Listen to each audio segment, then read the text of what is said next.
मला मालकाच्या बायकोने ओरडले. ती मला म्हणू लागली, "थोडं स्टोअरमधून सामान काढायचं आहे, मला थोडं मदत कर." आता त्यांनी असं बोलल्यामुळे मी तिला म्हणू लागलो, "मालकांनी मला खूप अर्जंट बोलावले आहे." तर मी तिला म्हणू लागले की 2च मिनिटं लागणार आहेत. तेव्हा मालकीण पुढे पुढे चालत होती आणि मी तिला मदत करायला बोलत होतो. तेव्हा मला एक डबा काढायचा होता. तो डबा आणि 2 प्लेट काढून मी देत होतो. मी तिला म्हणू लागलो, "अरे मालकीण, हे तुम्ही काय करत आहात?" तेव्हा ती म्हणू लागली, "तुला तर माहीतच आहे, तुझ्या मालकाच्या नाही काही होत नाही. माझ्या माय-बापाने पैशासाठी त्यांच्यासोबत माझे लग्न केले आहे. मला तो कसलंही सुख देत नाही. मी त्याच्या सुखासाठी खूप तरसत आहे, पण मला काही सुधरत नाही." मी तिला "नाही, नाही, हे बरोबर नाही" असं म्हणत होतो, पण ती माझ्यावर खूप रागवायला लागली होती. मला म्हणू लागली, "तुला तुझी नोकरी नको आहे का? मी तुझ्या मालकांना सांगून तुला नोकरीवरून काढून टाकायला सांगते. तुझे चांगले यातच होईल. तुला मला खुश करायला लागेल आणि यात तुझाच फायदा आहे." आणि माझ्या मनात नसून सुद्धा मी तिला हो म्हणू लागलो की एक पाशी मी शहरात आलेलो होतो आणि माझ्या छोट्या बहिणीचे लग्न झाले होते आणि त्यामुळे माझ्या घरावर कर्ज झाले होते. त्याच मजुरांसाठी मी शहरांमध्ये जाऊन नोकरी करत होतो. मालकाच्या बायकोने आणि त्यांच्या मुलीने मला त्या दोघांमध्ये खिलौना बनवले होते आणि असं वापरता येईल असं तसं मला ते वापरत होते. त्या दोघंही खूपच या सुखासाठी आतुरलेले होते. मालकीण म्हणू लागली होती की मी पहिल्या दिवशी पाहिल्यापासूनच मी तुला पसंत केले होते. तुझी दिसायला बॉडी आणि तू मला पहिल्या क्षणामध्येच मी पसंत केले होते तुला. शेवटी तिने ही गोष्ट मला बोलून दाखवली. आता मी ती फाईल घेऊन मालकाच्या कंपनीमध्ये गेलो. माझे दिवसभराचे काम पूर्ण झाले. मी आणि माझा मित्र रूमवर राहत होतो आणि माझ्या डोळ्यासमोर आज दिवसभरात घडलेले पूर्ण विचारचक्र फिरत होते. तेव्हा ती गोष्ट मी माझ्या मित्राला सांगितलं. तेव्हा तो मित्र मला म्हणू लागला की या गोष्टीसाठी किती लोक आणि किती प्रयत्न करतात.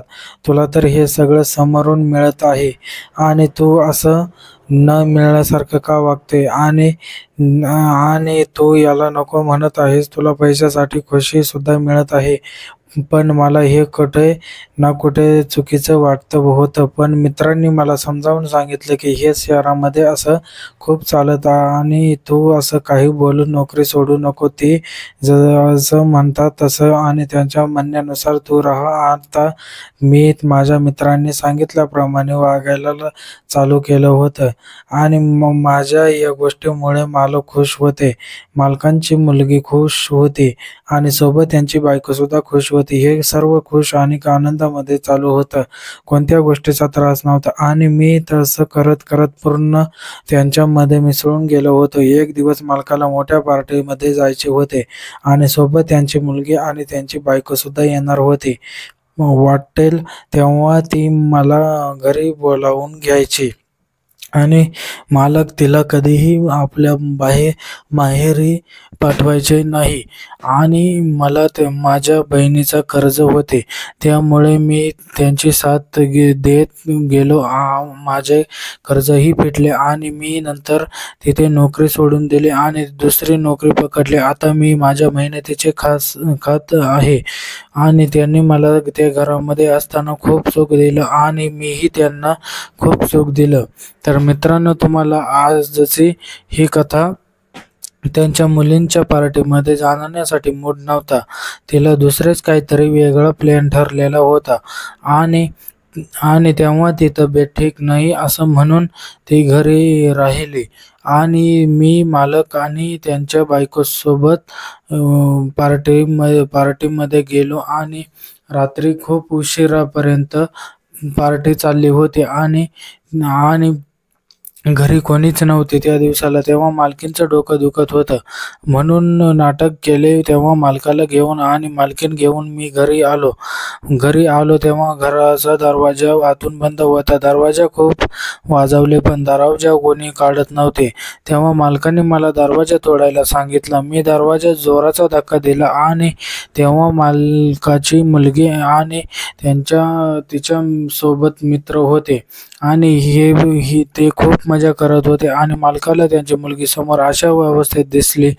त्यामुळे मालकाला खूप राग आला. ते तिला खूप जोराने बोलू लागले. तिच्या तोंडातून एकही शब्द निघत नव्हता आणि 1.5 वर्षानंतर मालकांनी मुलीचे लग्न केले. आता मुलीचे लग्न झाल्यावर घरामध्ये फक्त मालकीणच होती. त्यामुळे ती मित्रांनो, कशी वाटली स्टोरी कमेंटमध्ये नक्की सांगा. जे नवीन असतील या चॅनलवरती त्यांनी चॅनलला सबस्क्राईब करून घ्या, जेणेकरून आपल्याला असेच नवीन नवीन स्टोरी आपल्यापर्यंत पोहोचेल. सबस्क्राईब करायला विसरू नका. व्हिडिओ कसा वाटला कमेंटमध्ये नक्की सांगा.